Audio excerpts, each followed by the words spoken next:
Sit right back and you'll hear a tale of a fateful snap. It started as only one, but ended in government checks. Here is the Tesla Tidbits Weekend Edition for June 10th, 2016. Whoa, buddy, do we have a long tail here?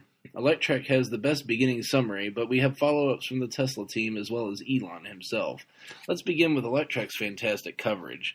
The whole issue stems from a Tesla Motors Club post with a user describing how a low-speed incident where his left front hub assembly separated from the control arm at 73,000 miles. Tesla towed the car to a service center and informed him that the part was out of warranty and due to normal wear and tear. Here's where things start going sideways, though. Tesla, on further review, agreed to cover half the repair cost. What nice guys, out of warranty and still eating half the repair. However, to receive the coverage, the user had to sign a, quote, goodwill agreement, end quote. The CliffsNotes version of the goodwill agreement is that in exchange for Tesla making a repair, the person on the receiving end agrees that Tesla is not admitting any liability or wrongdoing, and the recipient also will not disclose that they've received this benefit.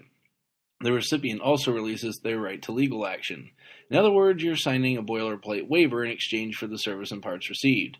This ends up snowballing into a huge deal. This was picked up by a blogger notorious for their anti-Tesla rhetoric. The small story was blown into a huge blog post detailing a Tesla cover-up from the National Highway Traffic Safety Administration, we'll call it NHTSA from here, including forcing customers signing these NDAs. Having read the NDA, and you can see it for yourself in the linked article, the legal language at the end is a bit vague, and people may have construed the part about not bringing legal action to include speaking with NHTSA. NHTSA was concerned about the language and offered the following comment, quote, the agency immediately informed Tesla that any language implying that consumers should not contact the agency regarding safety concerns is unacceptable, and NHTSA expects Tesla to eliminate any such language. Tesla representatives told NHTSA that it was not their intention to dissuade customers from contacting the agency, end quote. Tesla has agreed to reword the document to make it clear that there is no issue with reporting an issue to NHTSA. After all this, Tesla has their side of the story. In a blog post today, we gleaned the following from the Tesla team. Tesla flat out denies any safety defect in its suspensions. Since they own all their service centers, they're aware of any repairs made and anything that is replaced. They then commented on the case at hand. Quote, the suspension ball joint experienced very abnormal rust. We haven't seen this on any other car, suggesting a very unusual use case.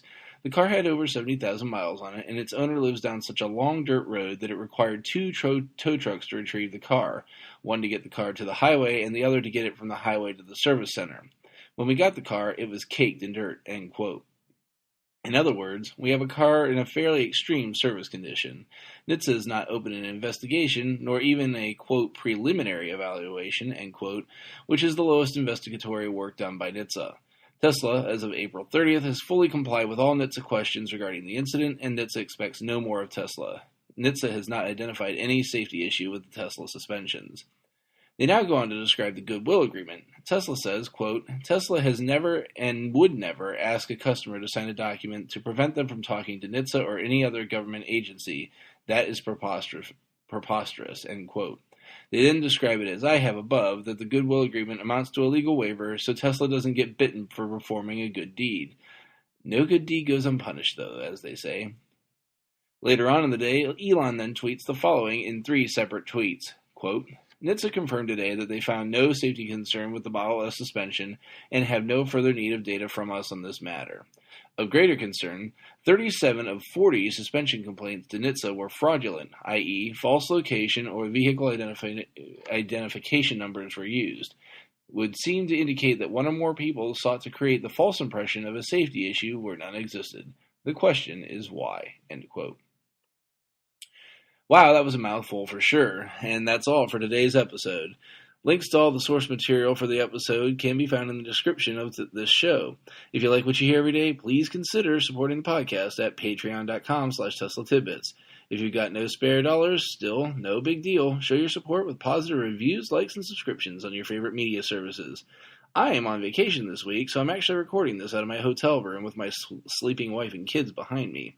Despite vacation, I promise to continue to deliver your daily Tesla fix. I hope your weekend is excellent, and I'll see you back here Monday. Until then, charge it up and hit the road.